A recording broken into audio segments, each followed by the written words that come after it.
സർവകലാശാലയിൽ രജിസ്ട്രാറെ നിയമിക്കാനുള്ള അധികാരം സിൻഡിക്കേറ്റിനാണ് എന്ന് മന്ത്രി കെ.എൻ. ബാലഗോപാൽ.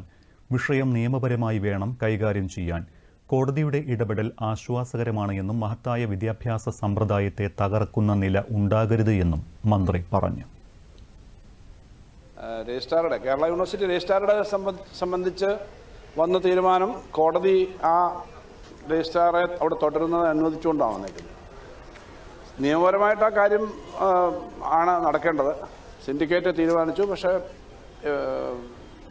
ഈ ഗവർണറുടെ അല്ലെങ്കിൽ വൈസ് ചാൻസലറായിട്ട് താൽക്കാലികമായി അപ്പോയിൻറ്റ് ചെയ്ത ആളുകൾ അതിനെ സംബന്ധിച്ച് എന്ത് സമയം എടുക്കുമെന്ന് എനിക്കറിയില്ല.